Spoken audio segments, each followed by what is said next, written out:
एक सेलो या अच्छी ब्रांडेड स्टील की या तांबे की बोतल हुआ करती थी जब वो यात्रा करने निकलते थे। लेकिन पिछले दो दशकों में इसमें बड़ा बदलाव आ गया, इसमें बड़ा बदलाव आया और हम धीरे धीरे उन कंपनियों के प्रचार में फंसते चले गए और अपनी आदत को हमने बदला। और आदत बदलने से क्या हुआ, हम घर से निकल लेते हैं अपना बैग ब्रीफकेस लेकर के, पानी तो वहां स्टेशन पर मिल जाएगा। प्यारे बच्चों, पानी मिल जाएगा जो फ्री का, प्रकृति हमें फ्री में देती है, जल फ्री में देती है। उस बाटल को हम 20 रुपए, 18 रुपए, 15 रुपए में खरीद कर पीते हैं।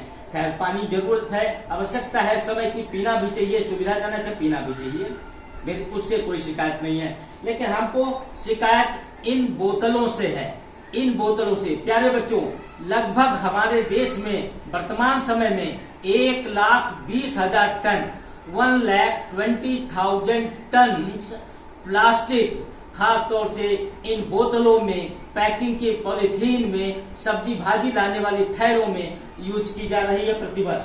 हर साल 1,20,000 पॉलिथीन हम यूज कर रहे हैं। और यूज करने के बाद ये पॉलिथीन की बोतलें, ये बोतलें पॉलिथीन कहाँ जाती है,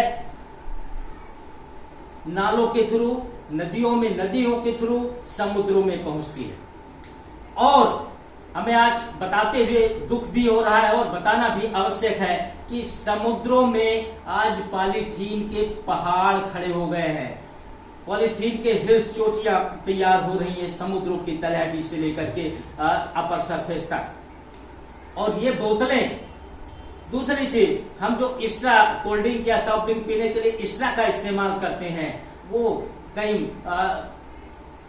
कछुए की नाक में धसी हुई है तो कहीं मछलियां इन पॉलीथीन में फंस के मर रही हैं। ये तो हो ही रहा है, जलीय जीव तो हमारे मर ही मर रहे हैं। साथ ही साथ उस पानी का इस्तेमाल नमक बनाने में किया जाता है। आपको पता है, नालियों से गोमती गंगा नदी में मिलती है और गंगा नदी गंगा सागर में जाकर मिलती है। और गंगा सागर समुद्र का एक बड़ा हिस्सा है और उस पानी का इस्तेमाल नमक बनाने में किया जाता है। नमक आपको कैसे बनाना है, छोटी छोटी क्यारियों में समुद्री जल भरते हैं, समुद्र का पानी भरा जाता है, पानी भाप भर के उड़ जाता है और जो नमक का हिस्सा वो बैठा हुआ होता है, उसको फिल्टर करके कंपनियां भेजती हैं। हम यहाँ बताना ये चाहते हैं कि जो पॉलीथीन के जो हमने भेजा था, प्रकृति को समर्पित किया था, नदियों को समर्पित किया था, और नदियों ने समुद्र में जाकर के वो पॉलीथीन का ढेर खड़ा किया, वो कचरे का पहाड़ खड़ा किया। उसके नैनो पार्टिकल 10⁻⁹ इसको बोलते हैं नैनो, ठीक है ना, बहुत छोटे पार्टिकल जो हमको दिखते नहीं है, जो किसी भी फिल्टर में, ट्रिपल फिल्टर कहते हैं ना, नमक एक ट्रिपल फिल्टर है, इस फिल्ट्रेशन में भी वो नैनो पार्टिकल निकलते नहीं है और वो घूम फिर करके फिर हमारी थालियों में खाने के लिए आ जाते हैं। तो प्यारे बच्चों, हमें समस्या नहीं, समाधान का हिस्सा बनना है। कोशिश ये करनी है कि इन बोतलों का, इन पॉलीथीन का इस्तेमाल RRR सिस्टम को फॉलो करें, माने रिड्यूस, रीयूज एंड रिसाइकिल।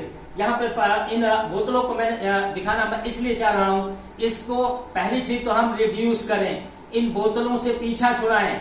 अपने घर से निकले तो वाटर बॉटल लेकर निकले, पानी भरे और शुद्ध पानी पीते चलें। और इन पॉलीथीनों को, इन प्लास्टिक की बोतलों को हमें नदी, नालों, झील, तालाबों में डालने की आवश्यकता नहीं होगी। नंबर 1।